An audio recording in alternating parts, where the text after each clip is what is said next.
And we're back. I mean, I think, yeah, I think there's no irony with the link between ultra evangelical Christianity and gross exploitation in capitalism, because it's not an accident that Eric Prince is very evangelical. It's not an accident that evangelicals are ultra fascist right wing. It's not an accident that the Walmart family is ultra super right wing a Christian, evangelical.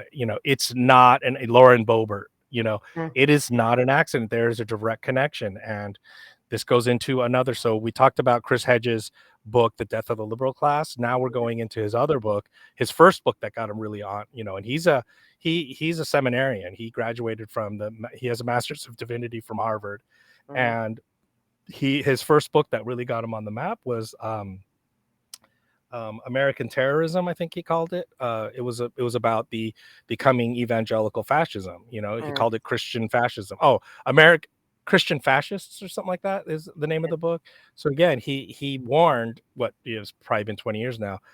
He warned us, like, look, there are these Christians, they're ultra fascists, and that's why when we talk about, that's why I like to use the word prosperity Jesus, mm, because a lot of my atheist friends and non-Christian friends, for decades now, they come to me and they say, I don't understand, like, because I've read the Bible, and unlike Christians, and there is a direct connection there too. You're far more likely to have read the Bible if you're not a Christian, mhm, and you're going to know more facts about it than if you're a Christian. In fact, I've mentioned this before. Stephen Prothero he's a sociologist, did a study. He found that there's a direct connection between how fervent you are in your faith and how little you know about other faiths as well as your own faith. mhm, So the less you know about, for example, in this case, the more fervent you are as a Christian, the more factually deficient you are in your own Christianity. And mhm. this goes Yes. into why I'm saying that with this evangelicism, um, a lot of these atheists or non-Christians are like, when I study the teachings of Jesus, like everything that these Republicans slash Christians slash evangelicals that they're talking about, they're like, it couldn't possibly be more the polar opposite of everything Jesus ever taught. Like, I just don't understand. I'm confused. And I always have to explain to them, this is even before I knew about Chris Hedges and everything. I was like, because the big mistake you're making is thinking that this form of evangelical has anything to do with Christ, Christianity, or religion. Would it make more sense if I said this is just a political ideology, that this is just about fascism? Does it make more sense now? They're like, yeah, it makes a lot of sense now. So I'm like, so let me do you a quick little thing. You're an intelligent progressive. These so-called Islamic terrorists, right? These people who do suicide bombs and such. Do you think they understand Islam or are good Muslims or know anything about it? They say, no, of course not. They're usually illiterate. They're only recruited because, the Al Qaeda terrorist manual says don't recruit anyone that's actually read the Quran. Mhm, We understand in the West that, yeah, this so-called Islamic terror has little or nothing to do with Islam, which just means peace. So I'm like, okay, so you understand that those people who are violent and fascist and go around killing people and murdering people, you understand that they don't understand their own religion. Yeah. Okay, so now why is there a disconnect when you're looking at evangelicals? Why can't you understand that's the same process there? Whether they're Islamic terrorists or Christian terrorists, they're ultimately fascist. They make decisions that are violent, which are made unilaterally and affect other people. So again, we go back to that notion of narcissism. So yeah, and fascism, lack of capitalism, education because the uh, education or not. I mean, you got to remember every genocide is organized by PhDs. The people at the New York Times and in Washington D.C. are well educated. well, no, They're I'm saying the extremely people well that educated. follow them, the people that follow Oh, them. yeah, yeah, yeah. Yeah, yeah, the people that follow them. Well, yeah, I mean, but they're diseducated, right? They're Mhm, propagandized by sensational kinds of these people are doing horrible. And in the case of Islamic stuff, I mean, they just tell you facts about what Israel does, what the U.S. does, and they're rightfully upset about the way that we're going around colonizing Muslim areas and killing other Muslims. And you're not allowed, as a Muslim. The reason why their religion is so popular is because they protect one another to a certain degree, but in other words, you can't just go and kill Muslims. You can't do that because it's going to get other Muslims upset. That's a good thing. You shouldn't let Mm. your brethren be colonized by other people. There's a great quote. I think it's from the Quran, but it's basically like something to the extent of like, I'll die on, I'll die before I fall to my knees, before people who are trying to, I'm going to defend myself, like Mhm. you can't just invade my country and kill my family. Like that's honorable and noble. And I think that's the most primal thing that a human can have. Like, the idea that I'm going to protect my loved ones and myself. The It's just a president of basic. Ukraine kind of said something like that too. It's like About what? Russia came in and kicked the door into their house and just started fighting, to take over their house. And the Vladimir Zelensky, so he said something kind of like that, not the Muslim quote itself, but basically like, you're not going to come in here and we're not going, bust in the door of our house and start Well, taking our I don't stuff. I don't buy that at all. I think Zelensky is a piece of shit. I think he's a con artist. And also, he's the one that invited, NATO and all these people. As far as I understand, he had to learn Ukrainian. I don't think he even speaks Ukrainian well. So, the idea is, if I have a next door neighbor and I invite a bunch of thieves in to my next door neighbor, and I'm surprised when my next door neighbor busts in the door and tries to get rid of the thieves, you're using your house as a crack house, yeah, I'm gonna go in and make sure that I'm protected. Ukraine does not have the right to bring NATO tanks into. Uh, I think I mentioned this in our last podcast. Every single invasion of Russia has always gone through this little tiny gap north of the Carpathian Mountains, just under the Baltic states, where there's this tiny little gap where you can move an army in, and Napoleon, Frederick the Great, Hitler, everybody invaded Russia through there. So you're better off, defending that 12-mile range versus 2,000 miles, the border between the Ukraine and Russia. Russia does not have a geopolitical option of allowing an unfriendly state to control that little geographic gap. So the idea that Zelensky thought that he could get away with taking hundreds of millions of dollars in free weapons and doing an annual military exercise with NATO. I mean, the only thing that Was Putin that asked before the for, war started? Before Russia they've started? been doing it for decades. They've been bombing eastern, the Donbass region that they're Yeah, fighting over. yeah. Ukraine's been bombing them since 2014. Isn't that That's where why Chernobyl, close to Chernobyl? I think so. Yeah. At any rate, that's why those breakaway regions asked the Russia to intervene, because they were facing an ethnic cleansing by the Ukrainians. So you can't you can't you can't invite this kind of uh you know taunting, hey, so what if we do a joint military exercise with NATO? And the only thing that Putin asked for was, all I want is for NATO to renounce Ukraine will never be a part of NATO. And NATO was created for the Soviet Union. There isn't even a Soviet Union anymore. So now it's obvious it's just an anti-Russia thing. So why would you have an anti-Russian military coalition that has no need to exist anymore? Why should you have them in the Ukraine? Here's the crazy part. They refuse to give that promise. This is in spite of the fact that NATO has openly stated, we can't imagine that Ukraine will ever qualify to be a part of NATO, because there's two main requirements. You have to have about 3.5% of your GDP spent on your military. Ukraine will never exceed one. They're just too poor. They're just too disorganized. And the other thing too is you can't have endemic corruption, and there's no way that Ukraine will ever be uncorrupt enough to ever qualify for NATO. So Unlike the United NATO States. has corrupt. openly stated that they just will never be able to become part of NATO. So if you know that and you've openly stated that, why not give Putin what he wants and just say, yeah, sure, they're never going to qualify anyway. So yeah, we renounce any potential for Ukraine to be a part of NATO because we understand that it's a it's an existential question for you. But they said no, we won't do that, and so they want to just do a proxy war and make Russia weak. And look at what's happened. I mean, the Russian military machinery has been utterly decimated. Now they're extremely vulnerable, and their economy is collapsing. I mean, the people in Washington are giggling right now, and this is why. This is just a little tip. Every single time you see Washington D.C. have a bipartisan consensus on Mm. something, know that you're being conned. We already know about that. We already know about the bipartisan Yeah, and I'm anything. not, and if you're thinking, oh, how are you anti-war? Yeah, of course I'm anti-war, which is why I'm saying you shouldn't have forced Russia to invade the Ukraine.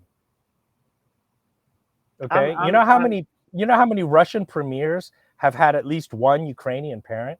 These are not. Oh, they're separate countries. Barely, not really, kinda. I mean, Well, they're barely different languages. They're barely different cultures. They're barely different. Again, the way I look at it, Russia does not have the option of allowing an unfriendly Ukraine. It would the, be like saying, we're going to let Russia bring troops to the Mexican border. We would bomb the whole world into ash before we let that happen. and that's another thing too about the nuclear bombing or hitting the button. Nobody's going to hit the button first off because these all these men are over emotional. I laugh at any man that says women are too emotional to be in politics or be leaders in politics because from what I'm witnessing, everything and all the grief that we're going through, men are at the head of all of it. Second, the the refugees, I have issues with that because they are coming from a war torn area to the United States. They're being allowed to come over here, which is okay. Yes, let the immigrants in to safety, but they're coming over here also. They're having the nerve to be racist already. They I have the know. nerve to be racist, They're and notoriously racist. right, and then you have no right to be racist, especially to the people that fought in the civil rights movement to allow you to be able to come over here. So they don't know the history of that, but they want to come over here and be racist. So that's my They don't, issue and yeah, with they that don't too. care either. Yeah. Yeah, just remember that Ukraine is a very, very right wing place. They're very fascist. When the Nazis invaded, tons of Ukrainians joined up with the Nazis to join the SS units, Mhm. rounding up Jews. I mean, um, I'm sorry, the Ukrainians have just not been that great in history. You remember that Russia was started in Kiev. It was that was the original Russian state. The, Mhm. the the the land of Rus was started in Kiev by Viking princes.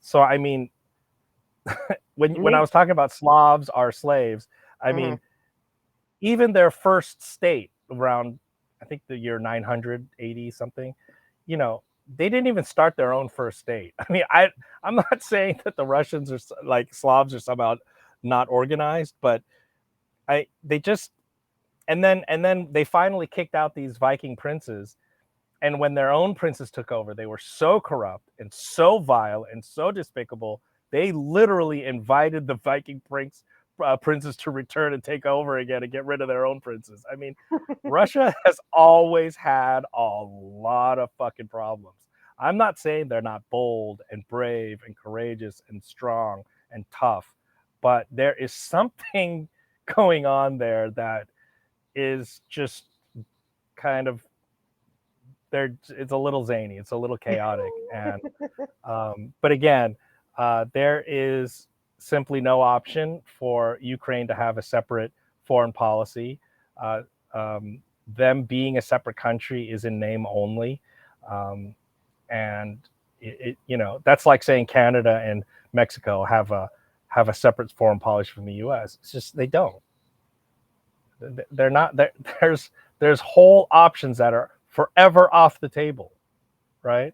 Hmm. With that, Project Green Light or something like that was a U.S. Army invasion plan. Because during the Cold War, Mexico had a lot of communists coming. Diego Rivera invited several prominent Russians over. There was the Communist Party was pretty thriving in Mexico at that time, and there was some notions that, hey, maybe we will have a kind of situation like I said, where imagine if Soviet armaments were showing up at the U.S. Mexico border, and American planners did think about that, and there was a plan to take over Mexico to prevent that. That's something that America will not allow. Will not allow a foreign policy that runs contrary to our national security interests. Ukraine does not have the option of risking national security interests of Russia. Now, I'm against nation states, period. I'm anti war and I'm anti state. So I'm not agreeing with any of this stuff. But if you believe in nation states, if you believe in international law, if you believe that nations and countries should be allowed to defend themselves from invasion, then, which I don't. Like I said, I don't believe in states at all. But if you do believe in the sanctity of borders, then no, the Ukraine is not the one being insulted here. It's Russia, and we're using this as a proxy war to grind the Russian machinery down, and it's fucking sad. And the Ukrainians have to pay the price. I feel sorry for the Russians that have to fight this war. I kind of feel sorry for the Ukrainians, but you know, you make your bed, you gotta sleep in it. I mean, you thought it would be fucking funny and cute and clever to flirt with the West, and now you're having to eat ass. Well, I hope it tastes good because you're eating a big shit sandwich that you made for yourself. What the fuck were you thinking? You thought Putin was going to sit around and say, so what if you have annual military exercises that cost tens of millions of dollars, and you're accepting hundreds of millions of dollars of free military aid from NATO? Who cares? I mean, they're even changing their weapon systems over to NATO. I mean, it's So, and then, well, preposterous. pretty soon, what do you think of the situation with Taiwan and China? Like Taiwan sitting over there minding their own business, and then they have all these military exercises surrounding them. Oh yeah, well that's been happening forever. The U.S. Pacific Command has been in Guam, Okinawa for an extremely long time. The U.S. occupied Okinawa until I think the late '60s. I think Well, what I'm saying is 1969. China. China is like doing these military exercises around Taiwan. They're Uh, surrounding them and saying, "Oh, we're just doing exercises. We're doing well, military that's exercises." because they claim those territorial waters. Hmm. So, But the Taiwan U.S. is has been, saying otherwise. yeah. The U.S. has been sending spy planes, and they've been getting tailed by Chinese jets, and the what is it, the J-22 or whatever it is. They have a fourth or fifth generation fighter. I can't remember. I think it's technically supposed to be a fifth generation fighter, which is very competent. Mm. So they are definitely trying to challenge that air superiority that the U.S. has. But I mean, technically that's technically an act of war. You're not really technically allowed to spy on someone and enter their airspace, which is why China's doing this, because they're kind of like, technically everyone else looks the other way because the U.S. bullies everybody else, and everyone's afraid to push back. But it's only the Chinese and the Russians that are willing to say, yeah, this is technically illegal what you guys are doing, so we're going to stand up to them. What I don't like what China is doing is they're making these artificial islands in the South China Sea so as to extend their territorial space, which I Yeah. think we've I, it's just ridiculous. And I don't think it's valid at all anyway, because I don't think that you should be allowed to make an artificial island. And international, like, and they also make claims on like rocky outcrops that don't have any human population on it. And Hmm. technically, under international law, these rocky outcrops, if they're not inhabited, technically don't get to extend your territorial waters. So Japan and China. So China's in territorial disputes with every single one of their neighbors: Yep. Vietnam, Japan, Japan. Taiwan, huh? Yeah, and The Japan. Philippines, yeah, the Philippines. So Vietnam, the Philippines, every single country that has any islands in the South China Sea has a dispute with China right now. So they're not really winning a lot of friends. They're trying to up their naval war capacity, which is why they're doing some of these naval exercises. Realize that the Chinese military is next to incompetent. I mean, they're kind of one of the biggest joke armies on the planet. They've only been in one war, um, the Korean War. That was it, and they don't have what we call squad tactics. So if you look at like the Nazi army, you look at the U.S. Army, we have extremely strong squad tactics, right? So like a rifle squad, Hmm. um, 7 to 8, 5 to 8, you know, people, a couple of riflemen, a grenadier, a squad leader, an officer, and they're very independent, mobile. They can call in, air and artillery strikes. This is how the modern wars are fought, and that didn't even exist in China. I mean, their army was a joke, and very recently they instituted some squad tactics, but the U.S. has been doing this for generations already. You Well, really like think the something they way instituted a couple years ago that is going to stick? Because the way they fought the Korean War was they just massed a bunch of people and just sent them in huge human waves where they were just annihilated and slaughtered, but would just eventually like overrun U.S. positions just by sheer manpower. But that type of thing is not going to work anymore. You could just well, carpet bomb a mass army. well, But my go ahead. position on it is I'm pissed at the United States and China. I want them to leave Taiwan alone and leave because I've got $20 invested in the Taiwan semiconductors. Oh, you do? Yeah, Yeah. I don't want to lose my shares of my semiconductor. No, they'll be fine because even if there's an issue there, they can move their production facilities somewhere else. The Well, company will survive. I would They love can for them move to their come over they can here. move their manufacturing to Japan or the I U.S. love or something. look. I got 10 acres of land in Alabama. It's like free to Hmm. use. Well, I mean, for You a need cost. infrastructure. Right. Well, I mean, So I got the anyway, land. I got yeah, the no, land. Taiwan is a complicated issue. Yeah. There's a lot of duplicity on in the U.S.'s side. They walk a fine line between the two countries. Um, at this point, um, Chinese military capacity for amphibious assaults is they're trying to ramp it up, but it looks pretty iffy. There's like at least 5 or 6 major islands between China and Taiwan.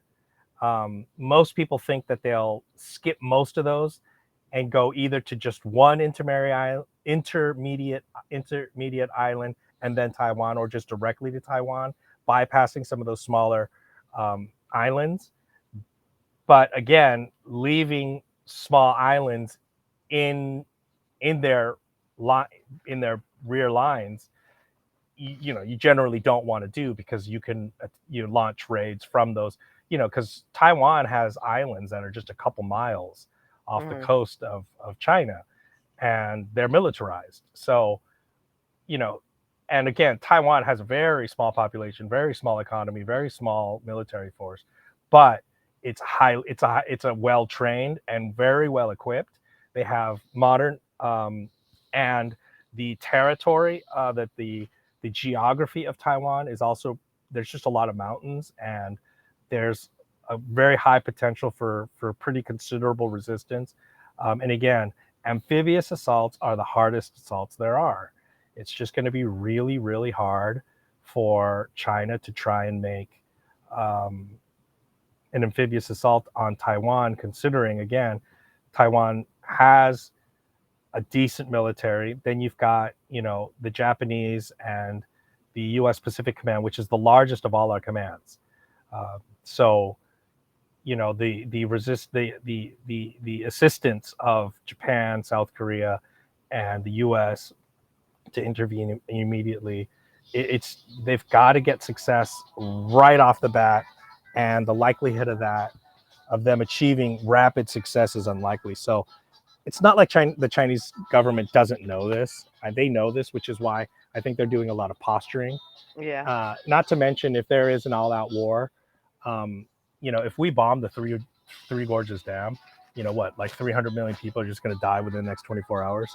Well, So the way I feel about that too is like China's too vulnerable.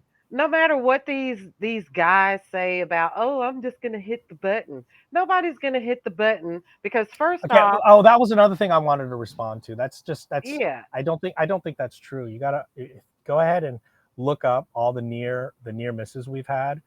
I think there have been 12 major instances that we were just going to annihilate each other throughout the past, since the Cold War. So between 45 and now, there have been numerous. At one point, that there was a Soviet sub during the Cuban Missile Crisis that their radios went out and they couldn't contact Moscow, and they were given the order to mistakenly given the order to launch their missiles, and there just so happened to be an officer on board, and they need a unanimous decision to launch between all officers.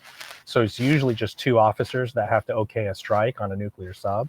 But in that case, there happened to be a third high-ranking intelligence officer, and he ultimately said, no, definitely not. I think this is a mistake. I think we need to surface and confirm these orders.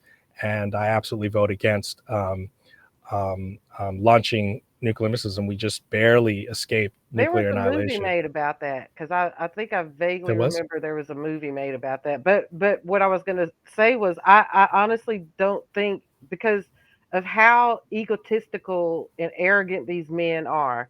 They No, I give think that arrogance they'll launch. If you're about to lose everything and you're a sociopath on top of this thing, it's like Trump.